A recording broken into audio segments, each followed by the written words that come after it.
Happy Friday, everyone. We have a fun little work set for you guys to do. We got a couplet today for a couple rounds. Oh, it's going to be a good time. Let's talk about our work set or our warm-up today before we get going. We have a dynamic triangle for 3 to 5 aside, Sumo good morning for 5, single leg RDL 5 aside, and a 3-second eccentric. So we're going to take our time hitting those hamstrings and waking them up a bit. Single leg good morning with rotation for 3 to 5 aside. We're going to finish off with some bridge pullback work, so 3 at 10 seconds. From there, you have 2 rounds. All right, 2 rounds of work to take down. Then we're going to move into our standing lunge for 3 aside, dumbbell deadlift for 3 aside, dumbbell swing for 5 to 7. All right, one of multiple ways we'll swing that dumbbell or kettlebell, but I'll show you that one.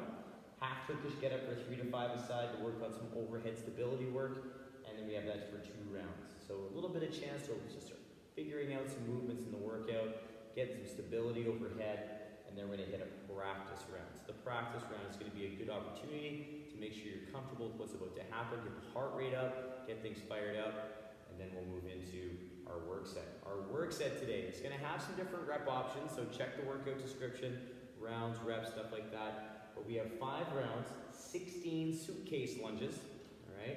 And then we have 20 to 30 kettlebell swings. So a nice little range for you guys to play with. Pick the same number throughout the work set. Kind of have some fun with it, but find the number that works for you in between that range of 20 to 30 reps. Then you'll hit that nice and steady for 5 rounds, then you'll be done. All right, so we got a little lower body work today coming up at you a little bit differently than the squatting. Got some single leg work, so I hope you guys enjoy and have some fun with this. But before we get going, I need to warm you up, get you ready. All right, you guys, let's warm those legs up. Let's get that body reaching up to the sky. Let's reach it to one side. We'll come back over to the other side. Come back up. I'm going to scratch our back again, reach through that elbow. We'll come back up, big stretch.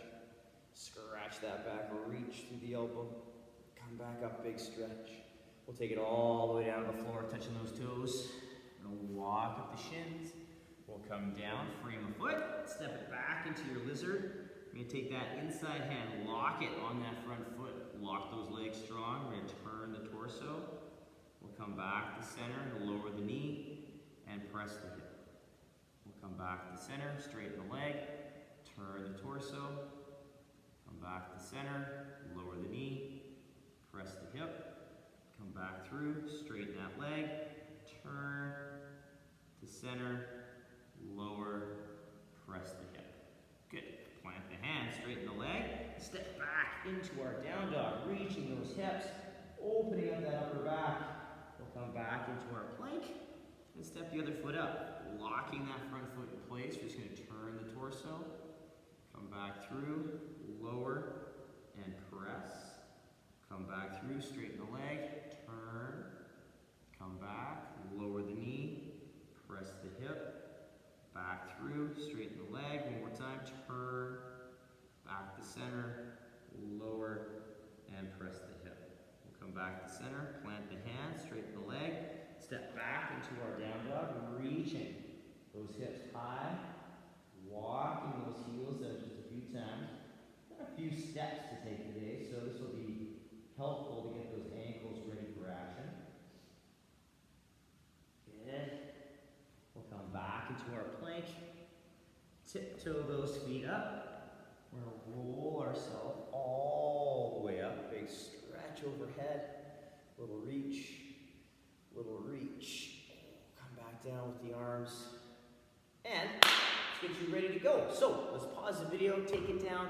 We're going to get that nice cat-cow, thread the needle maybe if you'd like to do some more gentle upper body stuff. If you want to do a little bit more lizard lunging or lower body prep, please be my guest. We're going to start off with some general movement, focusing in on that lower half. But if there's anything you want to do personally, please do so, and then come back and join me. All right, we're going to start our day off with a few hinges, waking up those hamstrings. So we're going to get ourselves set up in our sumo stance. We're going to turn a toe and turn a toe. We're going to bring our hand to our thigh. We're going to take that arm up overhead. We're going to squeeze our glutes. We're going to pull the hip into the heel, taking it down towards the foot. I'm going to take it all the way up to the sky. Good. Squeeze, and we're going to pull the hip. So we get that pull the hip to get that hinge and body tilt. and then we continue just taking that arm down. Making sure that we're focusing on space through the body, and we're trying to stay long through the torso, so we're not crunching down as we lower down the shin. So really think long, nice hinge, and that good drawback into that heel. From there, once we do both sides, we're going to move into a sumo good morning. So our feet are going to stay in that same position, but we're going to work on that slightly different type of hinge. So we're going to squeeze our glutes, keeping our big toes down, glutes engaged. Hip crease is where we're going to hinge at. We're going to pull the hips back, softening the knees as we take that nice solid hinge and then stand up nice and tall. So really focusing on pulling into that hinge pattern position and then standing tall. So again, not focusing on bringing our chest to our thigh, but just drawing the hip back to taking that position where we feel that engagement through the hamstrings to maintain that good hinge pattern and working on our mechanics for our deadlifts and our RDLs. So keep that in mind, slower the better, because we're going to continue moving into that hinge pattern in our next movement, which is our single leg RDL. We're going to keep this today unloaded because we're going to use it as a chance just to prime up our hamstrings a little bit more. So from our sumo stance, we come into our hip width stance. Our toe is down, our hips are square to the front. I'm going to squeeze my glutes and set that position through the ribs. I'm going to pull my hip back. And I'm focusing primarily on that hinge first so I can get that sensation through my hamstring and glute. But once that hinge is becoming more and more second nature, we'll say, we never fully forget about it, but we think about a little bit more perhaps in the balancing of the foot. So once that hinge pattern is kind of like I say, second nature, I want you to really focus on where your weight is situated in the foot. So is it in my toes, my heel, my midfoot? And we really want to try and keep it so that weight is distributed evenly throughout the foot, so the big toe stays down, but the majority of our body weight is through the laces. And that's going to allow us to have a nice flat foot contact with that body. Now our next movement, similar focus, except we're going to work in some rotation.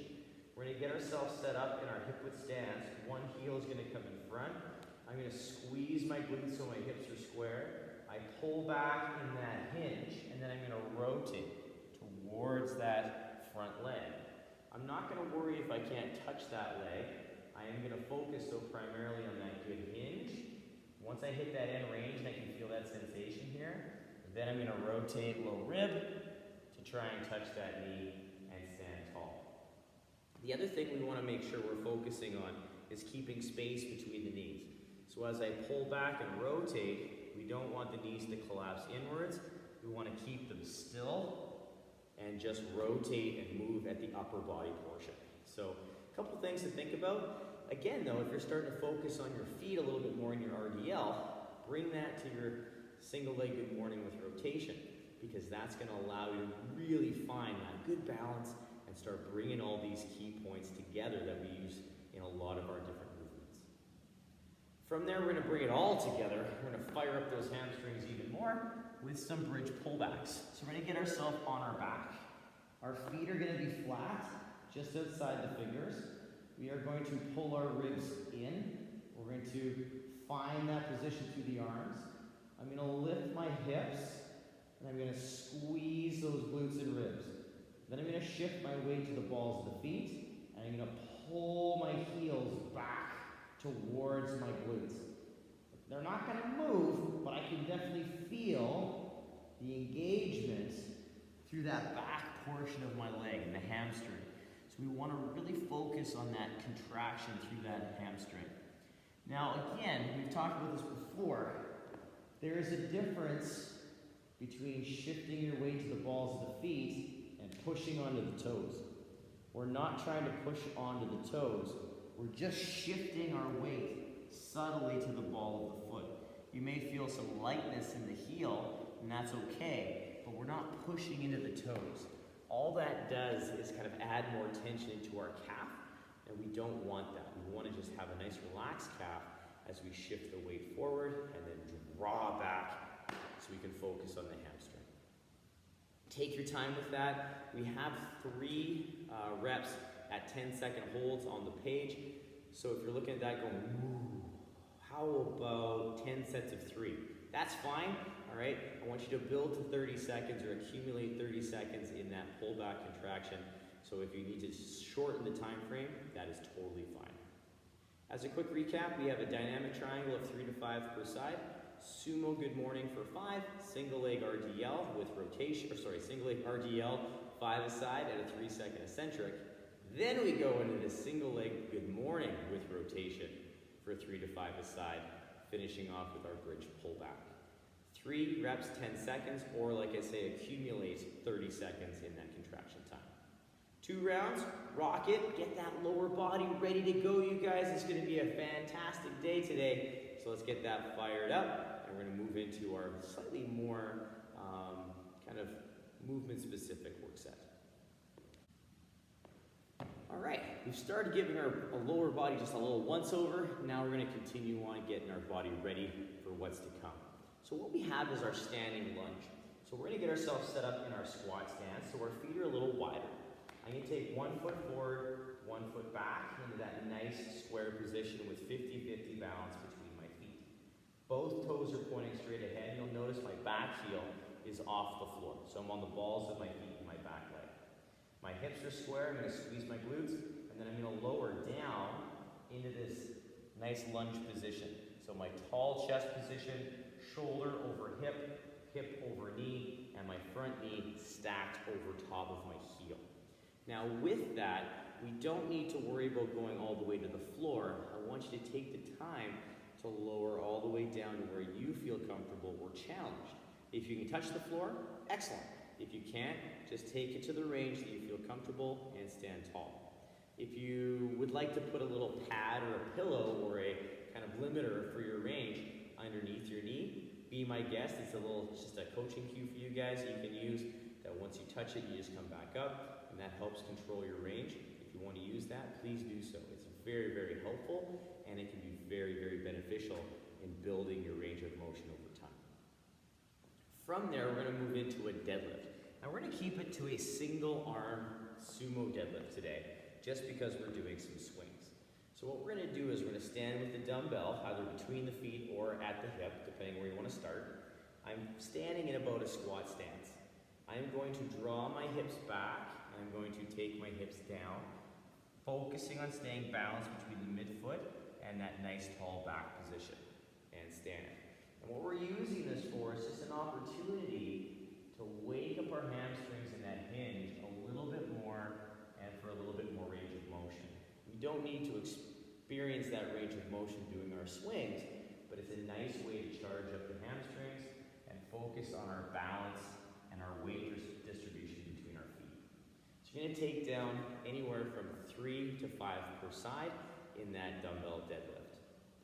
Right after that, you're going to go into 5 to 7 swings. And with the swing, we can hold the dumbbell by the bell with 2 hands.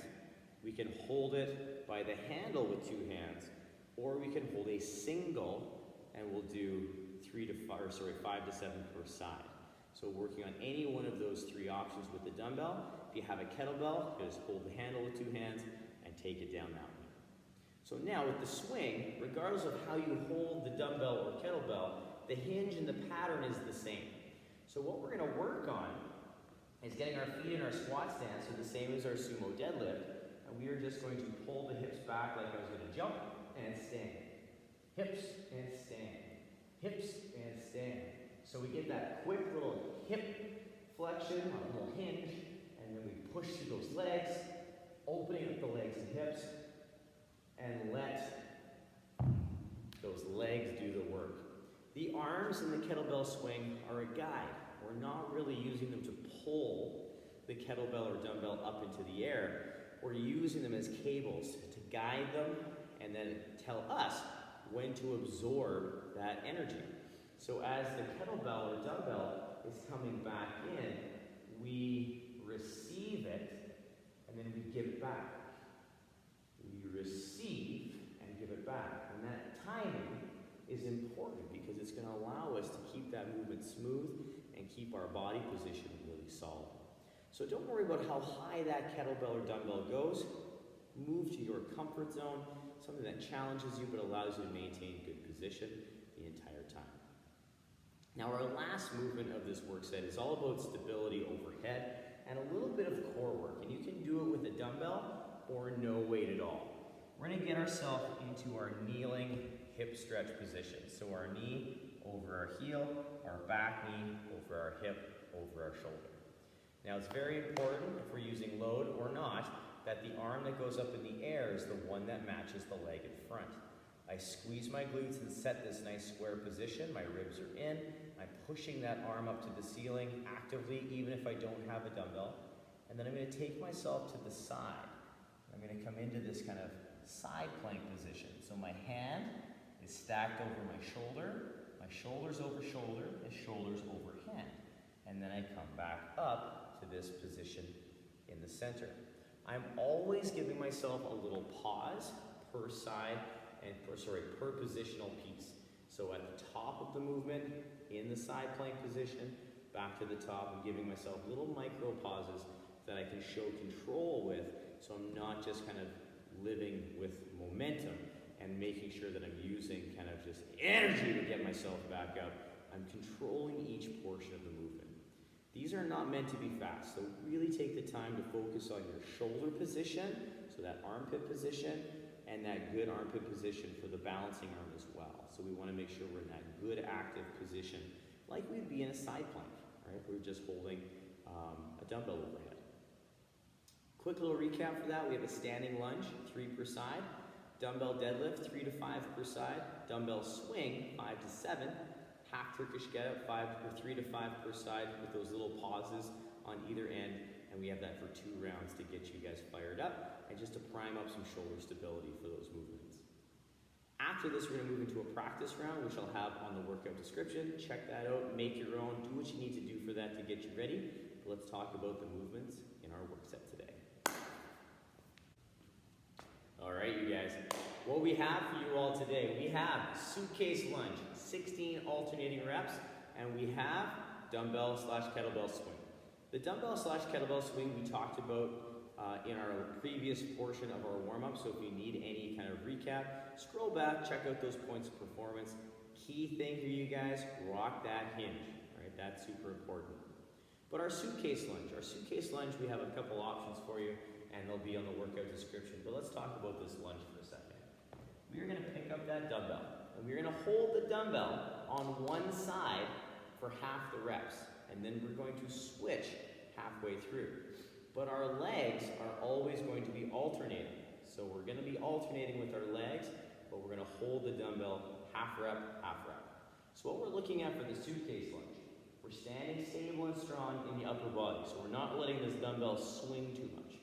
What we want to do is keep that dumbbell still, and we are going to step and lower, and then come back up. And then the other side, step and lower, come back up. Once we've done 8, we switch sides, we step lower, alternating those legs, and working through that nice alternating lunge. Now it's going to feel awkward, probably depending on, it's different for everyone, but you might find, if I'm holding onto the dumbbell with my left arm, it might feel weird when I step forward with my left leg, or it might feel strange if I do my right. It depends on the person, it depends on your comfort with the lunge. Now it's totally fine to go backwards. The only kicker with the back lunge is we want to make sure that we stay a little bit more upright because we are using load. So we want to make sure we're trying to keep that torso vertical as we step back, trying to stay away from this position where we're hunching over top of that front leg. So we want to try and stay as upright as we can, and if we have to, just limit our range of motion on our depth. That's the key thing there. Usually if we start hunching over top of our leg, we're just trying to go a little too deep. Now if you're looking at that going, wow, I'm not really comfortable lunging with load, that's okay. You can do it without load as well, and you can work on your balance, and you can work on that skill, just empty-handed, working on those lunges. So 16 total count, alternating lunges, forward or back. I'm also going to have another option with the step up. So if you do have something you can step onto, you can work on that. Same concept as the lunge. If you're going to load it, you're going to step up with one hand, holding onto the dumbbell for 8 reps, and then you switch sides, 8 reps, alternating the legs back and forth, working on that single leg exercise. There's gonna be quite a few options for this one, so make sure you look at that workout description, check out the options, pick your workout, have some fun with it, and make it yours for today. It's been a big leg week this week, so if your legs are feeling a little tired, play around with the loading, maybe don't load, but play with these options and see where it is. Quick little recap on the workout. We have 5 rounds of work. Suitcase lunge for 16 alternating reps. Holding the dumbbell on one side for 8 reps, other side for 8 reps. Move on to your dumbbell or kettlebell swing, 20 to 30 reps. Pick your number, hit them hard, hit it for 5 rounds, you guys. Let's have some fun today. We're gonna bring in the weekend, and I just wanna make sure you guys are thinking about me all throughout the weekend while you're trying to move around and walking up and down those stairs. So, as always, work for quality. Have a ton of fun with this one, you guys. I hope you enjoy. We'll see you tomorrow to close out the week with another fun set of programming. Bye, you guys.